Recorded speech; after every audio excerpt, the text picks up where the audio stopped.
I understand that English can be hard, even though I believe that there are other languages out there that are way harder than English. English is not an easy language to acquire. So in this episode, I'm going to present to you some of the aspects of English that I consider to be the most challenging for learners.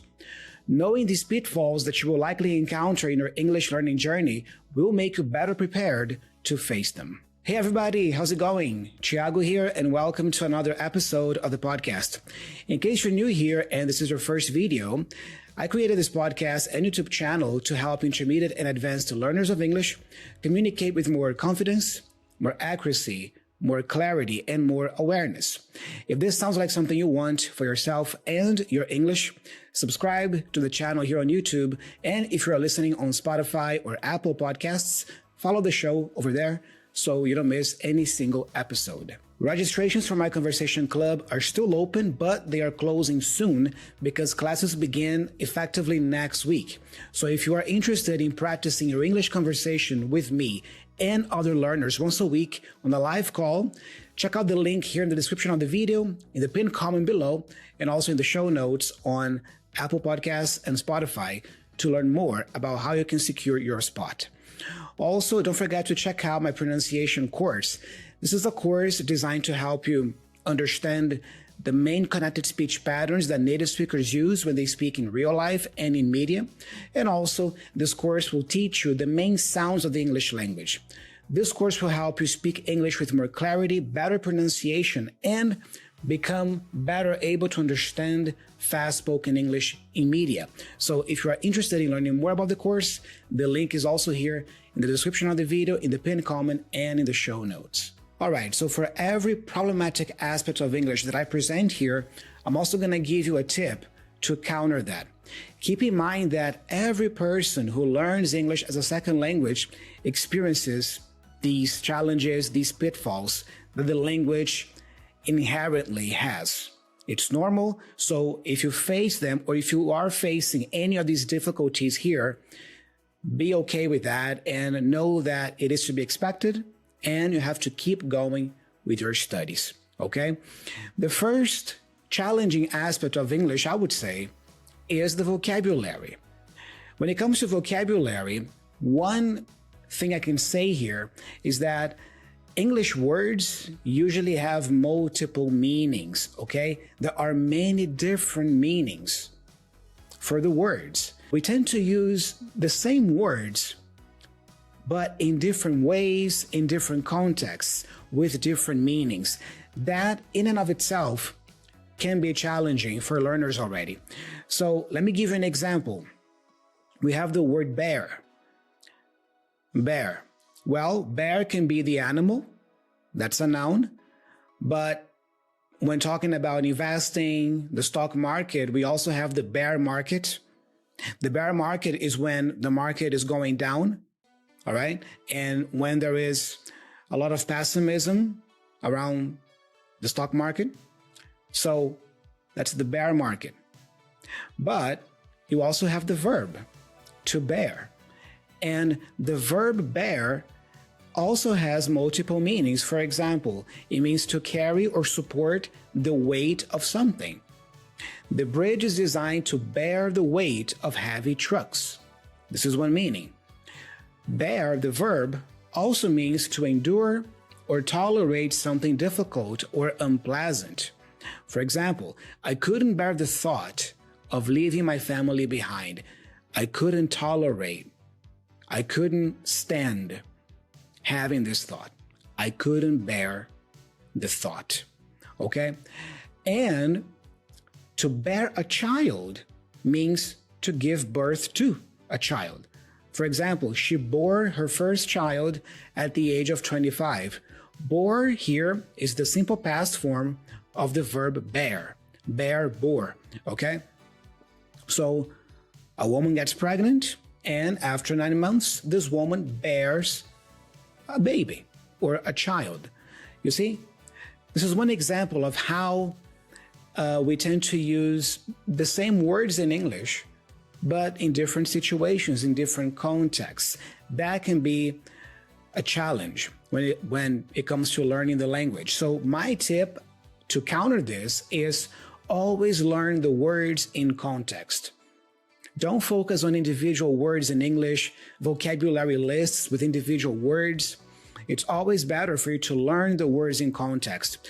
If you're going to create a list for yourself of vocabulary, make sure you also categorize those words through context and have a lot of example sentences to illustrate that word being used in that context. So learn vocabulary in context, in phrases, okay?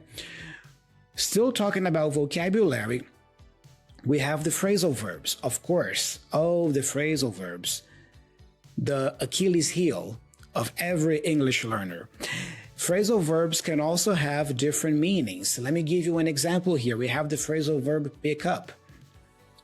Pick up. So, for example, if I say, pick up your clothes from the floor, this is one meaning. Something is down on the floor, you pick it up, right? But I can also say that I have to pick up my son at school every day.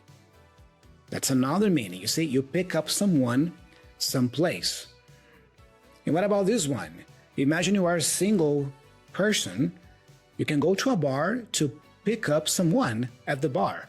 In that case, to pick up a person at a bar means to interact with that person, showing romantic interest, flirting, and hopefully leaving the bar with that person. This is picking up someone at a bar.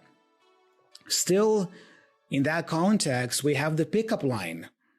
The pickup line. Usually, imagine a guy who is single, he goes to a bar and he might try some pickup lines to start a conversation with a girl there at the bar. A pickup line is usually a joke or a funny comment, something intriguing, let's say, to get the other person to engage in conversation with you. That's the pickup line.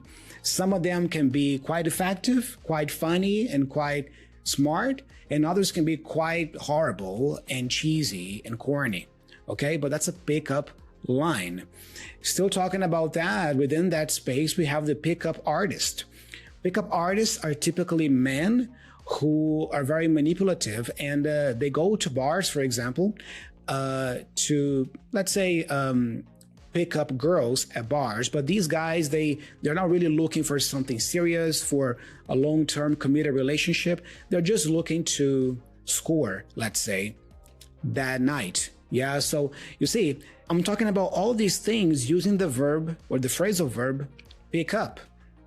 So you see, phrasal verbs can also be used in many different situations. So another tip for you to counter that, especially about phrasal verbs, is learn the different situations a phrasal verb could be used in. So when it comes to phrasal verbs, guys, maybe don't focus so much on the meaning of each phrasal verb, but focus on the possible situations that phrasal verb could be used in, like pick up. The example I just gave. I can use pick up when something is down on the floor and I pick it up. I can use pick up like pick up my son at school or pick up someone someplace. But you see, these are situations, all right? These are situations that allow you to use the phrasal verb pick up. So focus more on the situations. Let me give you one more example related to phrasal verbs. Take off. Don't worry about the meaning of take off. Worry about the situations you can use take off in. For example, if I have to take a shower, I need to take off my clothes first. When I travel and I am on the plane, when the plane lifts off the ground or leaves the ground, the plane takes off. If I am at a party and I want to leave, I want to go home, I can say, hey, let's take off, or I'm going to take off. You see, so focus on the different situations you could use the phrasal verb, not necessarily the meaning of each phrasal verb. This is a tip I can give you. Still on vocabulary and how English vocabulary can be challenging for learners, idioms. The idiomatic expressions. These are phrases that shouldn't be understood literally. They have a figurative meaning. They have a literal meaning, which is very visual usually, but they have a figurative meaning, actually. They are not literal in meaning, they are figurative. For example, bite the bullet. To bite, bite the bullet. This means to face a difficult or unpleasant situation with courage and determination. You bite the bullet. For example, I know it's going to be tough, but we just have to bite the bullet and get through this challenging project. Like, let's just bite the bullet and get it done. You see, it's something unpleasant, it's difficult, but let's get it done. Let's bite the bullet and do it. Another example, to let the cat out of the bag. To let the cat out of the bag. This means to accidentally reveal a secret. You let the cat out of the bag. You reveal a secret accidentally. For example, we were planning a surprise party for her, but someone let the cat out of the bag and now she knows. All right? Here's another one. To beat around the bush. To beat around the bush. This means to avoid talking about something directly or to be deliberately vague or evasive. You are not clear in your communication. You are not straightforward. You beat around the bush. You speak many things, but not necessarily say many things. For example, stop beating around the bush and just tell me what you really think about my idea. Okay? Be straight with me. So here's a tip I can give you about idioms. First, whenever you have an idiom in front of you, try to understand the literal meaning first. Because picturing the literal meaning of an idiom can already help you make sense of the idiom. Let's go back to let the cat out of the bag. Can you picture the literal meaning here, the image? There's a cat inside a bag. And then you let the cat out of the bag. Okay, now with that visual in mind, with that picture in mind, now it's much easier for you to understand the figurative meaning, which is to accidentally share a secret. Okay, so this is the tip I can give you here. Now moving on about listening now. When it comes to listening can also be very hard and problematic for many learners. Why? First of all, because of the speed at which native speakers usually talk. Some people speak slower, but other people speak fast. All right? So when it comes to that, the tip I can give you right out the gate is learn the main connected speech patterns that native speakers use when they talk. Because being familiar or becoming familiar with these connected speech patterns will help you better understand even when a native speaker is speaking fast. That's why I've created my pronunciation course to teach you the main connected speech patterns that native speakers use. So again, to learn more, you can just check out the link here in the description of the video. Another challenging aspect of English listening is the different accents of English. English is not spoken in just one country. It's spoken in multiple countries, and each country has a specific way or sound a specific way when they speak English natively. So my recommendation here is pick a standard English accent as your reference first. Then gain exposure to other accents and compare them to your accent of reference. I've already shared that here on the podcast. My reference is standard American accent. It's not American English from New York, American English from Mississippi, American English from California. No, it's the standard general American English. That's my accent of reference, okay? It's the typical English you hear on the news, for example, let's say on CNN, okay? Now that I have this base or this reference, then I can listen to other accents and then I can compare them to my reference, which is standard American English. So that's what I recommend you do. Pick one standard, ideally standard accent, because the standard accent is the neutral accent, is the most neutral one, okay? And then master that first, master the sounds, get comfortable with how it sounds when people speak using it, and then gain exposure to other accents. But when you listen to a very different accent, you can always compare that to your reference, okay? Something else that is challenging about English listening is the use of slang and colloquialisms. There's a lot of slang in English as well, and there are many words that have a standard meaning, but that can also be used in a slangy type of way. For example, the word sick.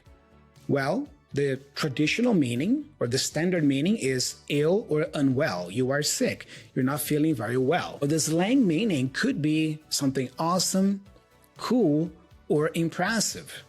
For example, that skateboard trick was sick. The concert was sick. That guitar solo is sick. You see, this means really cool. That's a slangy way of using the word sick. Another example, the word salty. Salty. When food is salty, it's because it has a lot of salt in it. It tastes salty. Like there's a lot of salt, maybe too much salt in the food. That's the standard meaning. But as slang, it can also mean when you are bitter, resentful, or angry. For example, he's still salty about losing the game. You see? So the tip I can give you here about this is regularly consume English content and be deliberate about what you watch, the genres. Because imagine you always watch the same stuff. You always watch sitcoms, comedy shows. If you only watch those, you will be exposed to a certain type of English all the time. But then if you watch something different, like an epic TV series or a podcast about history, the world history, that will naturally present you with different words, different slang, depending on what you're watching, okay? So be also mindful of that. Make sure you vary the types of videos, podcasts, media that you consume, because each type, each genre will teach you, let's say, or give you exposure to different ways of saying things. And this is also beneficial for vocabulary. I was just mentioning about the idioms, the phrasal verbs, right? The words with multiple meanings. So consuming English media should be a given, guys. It should be a given. You should be consuming media in English every single day, all the time. Movies, TV series, podcasts, interviews, music, reading, okay? Something else that can be challenging for English learners when it comes to listening is this: the difficulty of understanding spoken English in noisy environments. Have you ever thought about that? When it comes to using English in real life, when you travel, at work, the environment will not always be optimal for listening. There will be noise, there will be people talking. If you are having a phone call, it's naturally more challenging to understand the person because you can't see the person. You're just hearing the person, and the connection might not be so good. It might be breaking up, you see? So one tip I can give you for this is listen to a podcast, for example, but in a noisy environment. Practice that too. Listen to English podcasts, interviews, not only in the comfort of your home when everything is nice and quiet, but take a bus and listen to the podcast there while people are talking. Go to a shopping mall that is very noisy and listen to a podcast there. So when it comes to practicing your listening skills in English, practice listening in all kinds of environments. The quiet environment is great for honing your skills and really refining your listening skills and learning new stuff. But also for extra challenge, practice listening in noisy environments like the gym as well. When it comes to speaking and pronunciation, so I've already covered vocabulary, the challenging aspects of vocabulary, the challenging aspects of listening. What about speaking and pronunciation? Well, something that can be hard for English learners is the difficulty of pronouncing certain sounds in English, especially depending on your native language. So I know that for Brazilians, for example, the TH sound is a problem. The th sound and the sound, like thank you and father, that can be a problem. The letter L for some countries, for some people, could be a problem, going L, O. Okay. Again, I think for Brazilians, the L is a problem because we tend to pronounce the L in Portuguese as a U sound. Like we don't say Brazil, like O, which is the correct way in English. We say Brasil, Brazil. We round our lips and make it a U sound, Brazil, you know?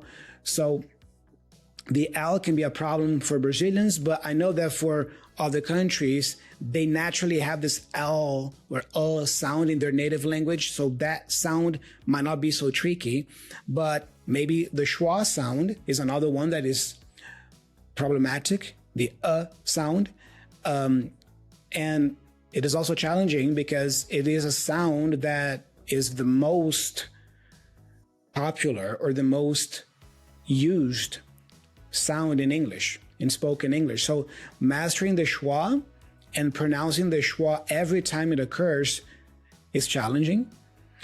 The letter V, I know especially when it comes to Spanish speakers, for example, Latin American speakers who speak Spanish, the letter V is a problem sometimes because I've heard people, instead of saying the V, the V, they pronounce more like a B sound. Like they don't say video, but video, something like that, you know? So depending on your native language, there will be sounds in English that will be harder for you to master, but it is possible to master all these sounds with practice, intention, and determination, okay? But it's important that you become aware of your native language, how the sounds of the letters work in your native language, and how those sounds compare to the sounds in English.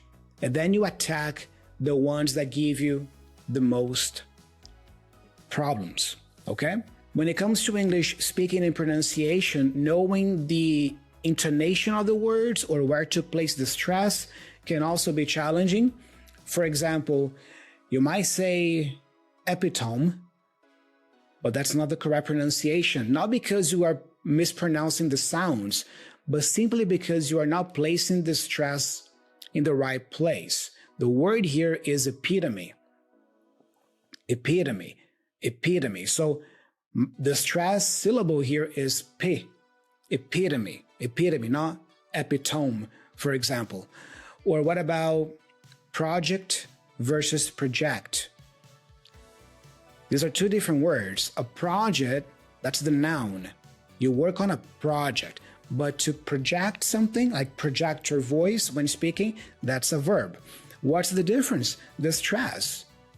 Project, project, project, project. Or record, record. A record is an album, for example. It's a noun, okay? Like here behind me, I have a Metallica record behind me, Master of Puppets. But to record an album, that's the action. That's what bands do in the studio. Government, government. So the stress here is in the first syllable. If you change the stress, you are automatically mispronouncing the word, even though you might be pronouncing all the sounds correctly. You might go government, government. I'm not really mispronouncing the individual sounds of the word here. If I go government or government, but it still sounds wrong because I'm not placing the stress in the correct place. So the correct way is government, government, not government or government. All right. So knowing where to place the stress in the words and even in the sentences, that can be tricky and challenging for learners. And of course, the use of linking sounds. Going back to connected speech. The cool thing about connected speech, learning more about connected speech, is that it attacks two fronts, right? It helps you improve your listening skills and better understand fast-spoken English because native speakers use connected speech all the time. But when it comes to your pronunciation, if you can speak applying more connected speech in your English speaking, that's gonna automatically make you sound better with more flow, more fluently, and more natural. All right? So here's an example. Jim almost had a heart attack.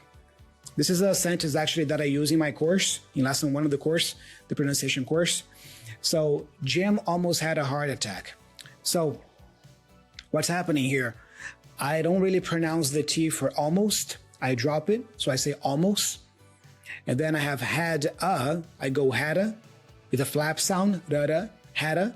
And then hard attack, I go flap again here, harda, da-da, hard attack.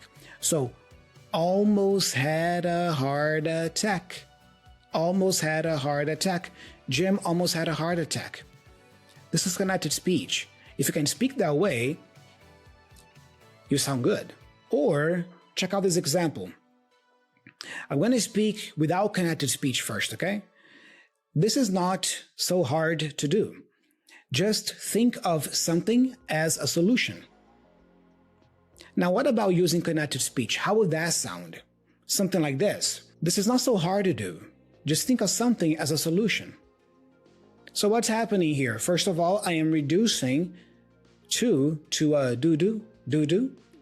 This is not so hard to do. I'm also dropping the T for not. So this is not. I don't say this is not. So this is not so hard to do. Hard to do. I don't say hard to do, but hard to do. So this is not so hard to do. Think of something. Think of something. I'm not really fully pronouncing of here. I'm dropping it to a schwa sound, So think of becomes thinka. Think of something. Think of something. As a solution. So as of, I also join and it becomes as a solution. You see? So this is not so hard to do. Just think of something as a solution. You see? So learning connected speech helps to improve your pronunciation and improve your listening skills. Again, check out my course. I teach all this stuff, all these patterns and sounds in my pronunciation course.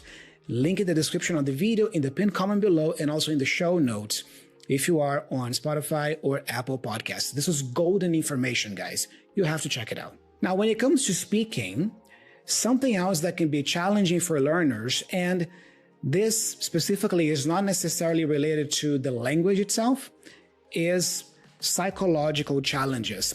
So far, I've been focusing on the challenging aspects of English when it comes to the language, the inherent aspects of English, the language, that can be tricky, that can be hard for learners.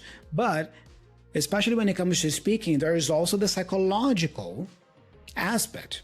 For example, shyness, insecurity, lack of confidence, imposter syndrome, that feeling of inadequacy, always doubting your abilities.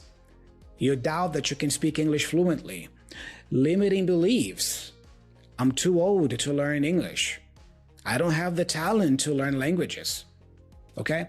So even though these are not related to the language directly, they can also be crippling for English learners. So a tip here is, if you struggle with any of these things here that I just mentioned, the psychological challenges, learn more about these issues. Focus on your personal development as well. Because sometimes what you need is not to learn more English, is not to learn more words, more grammar, but to become a better person, to develop yourself as a person and get rid of limiting beliefs, minimize imposter syndrome, become more confident, build up your confidence as a person, as a speaker. Maybe that's what you need right now, not necessarily to learn more about the language. So think about that. So if you struggle with shyness, learn more about this issue of shyness, feeling shy. Listen to podcasts about this topic, listen to experts, psychologists discussing this topic, and implement the tips and solutions they provide. Read books about this stuff, study about this stuff, and see how you can get rid of it. You see? So that's another aspect of English that is not about the language, but it can be problematic as well. So attack those issues as well. Moving on to grammar now. Of course, I couldn't leave grammar behind, of course, guys. So when it comes to English grammar, that can also be hard and challenging to get right. First of all, there are some complex rules in English grammar, and understanding maybe how to use certain tenses, certain structures can be difficult. For example, when do I use present perfect? I have done. And when do I use simple past? I did. What's the difference? That can be tricky. When to use past perfect? I had done, I had gone. When to use that? The conditionals? First, second, third, mixed, zero. All right? That can be tricky. The modal verbs? Reported speech. Reported speech is a big one. Yeah? Passive voice. So some tenses in English, some structures can be quite complex to understand and tricky to get it right. Also, there are many exceptions to the rules. So yes, we have the grammar rules, but there are always exceptions to those rules as well. So learning the rules first and then learning the exceptions, that can be challenging and time-consuming. And also, of course, the difficulty of using or remembering the correct verb tense when it's time to speak English. Maybe when you study at home by yourself without any time pressure or social pressure, you understand the structure. You use the structure. But when you are in a high pressure situation, talking to people in real life, those verb tenses, those structures just don't come to you. That can be a problem as well when it comes to English grammar. So tips to counter that. When it comes to improving your grammar in English, guys, there are two approaches here, okay? First of all, let's get this out of the way. Grammar is absolutely essential, in my opinion. It is absolutely important, okay? So don't neglect grammar, okay? Now, there are two different approaches you can take with improving grammar, okay? And getting better with the structures of the language. The first approach is what I call the pragmatic approach, the surgical approach, the compartment type of brain approach. What does that mean? If you are a more pragmatic type of person, if you are a person who is really into details, you are very detail-oriented, you really like to understand the why of things. Why do I place this auxiliary verb here? Why do I place the verb there? Okay, if you like this stuff, if you like to deeply understand about something, and if you have more of a, let's say, compartment type of brain, meaning that you tend to compartmentalize information in your brain is made up more of little boxes, let's say, and then each box has specific information. If you are that type of thinker and learner, formally studying grammar is going to be paradise for you. That's the kind of learner I am. And that's why I've never had a problem studying grammar formally with books and stuff. I love that stuff. I love getting a better grasp and understanding of English grammar. And I love understanding when I use first conditional, when I use second conditional, why do I use third conditional, when do I use third conditional. I love that. Yeah, the whys and the hows of the language. So if you are that type of learner, formally study grammar. Buy a grammar book. I have some links here in the description of the video you can check out.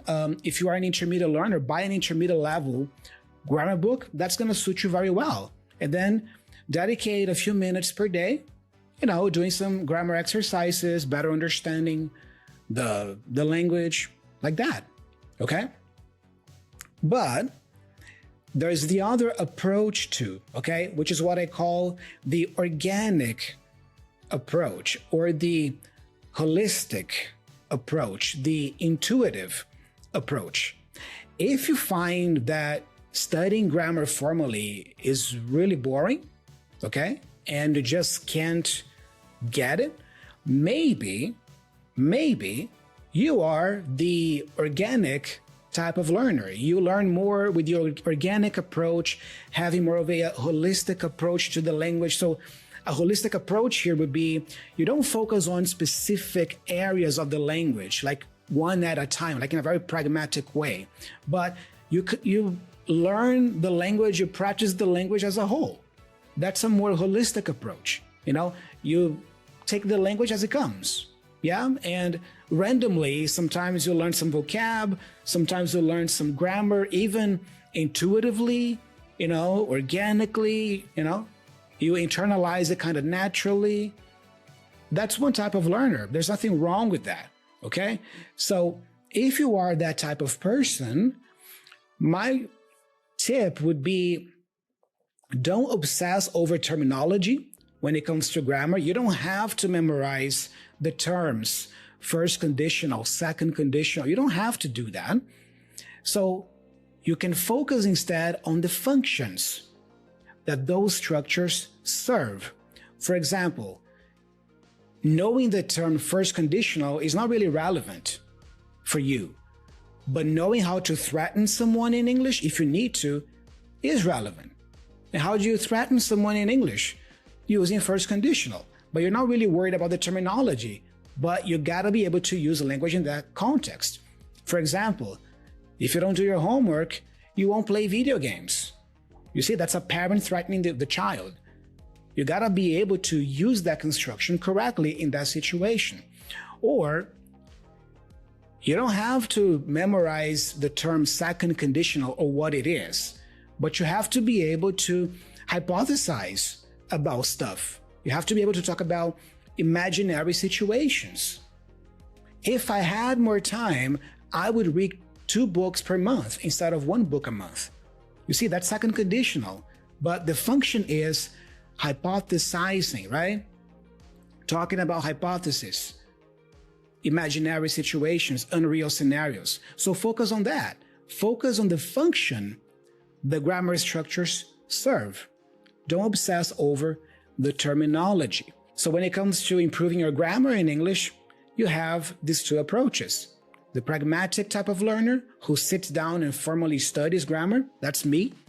And you have the organic, more holistic, intuitive type of learner who just by consuming English regularly, frequently, and consuming a lot of English and using it over time, naturally internalizes the structures, So see what kind of learner you are. Now, regardless if you identify more with the pragmatic type of learner or with the holistic type of learner, these 2 things are crucial for both types of learners here when it comes to improving your grammar. First one, read. Read extensively. Read lots of books, read articles, read magazines in English. Reading gives you exposure to the structures of the language already. So read a lot, read all kinds of stuff, and write, okay? Having the habit of writing, getting your ideas and taking your ideas from your head to a Google Doc or to a piece of paper, this is super powerful to develop yourself as an English user, and it's super powerful for your grammar as well, because then you learn how to properly write the sentences, the punctuation, all right? Writing is something that takes more time. You think more about what you are producing. You are more deliberate with it. So I would say these 2 things are essential, okay? Read extensively and have the habit of writing. So now I just want to conclude with some final words, guys. Listen, English can be a hard language to learn, but you are not alone. Make great use of the resources you have nowadays. And remember that every successful English learner has experienced these challenges at some point in their lives. But they succeeded because they didn't give up learning English. I hope you found this episode useful. If you liked it, do me a favor, like this video and also share this video with a friend or somebody who needs to learn more about English and learn more about this stuff. Don't forget to subscribe to the channel here on YouTube, follow the show on Spotify and Apple Podcasts, and check out my conversation club. The registrations are closing, so you still have time to join, learn more about it. The links are all here in the description of the video in the show notes, and also learn more about my pronunciation course. This is a recorded course you can take at your own time, at your own pace, and learn more about English pronunciation. Guys, I'm Thiago. I'm signing off. Thank you so much for listening until now, and I'll be talking to you very soon in the upcoming video. Bye-bye.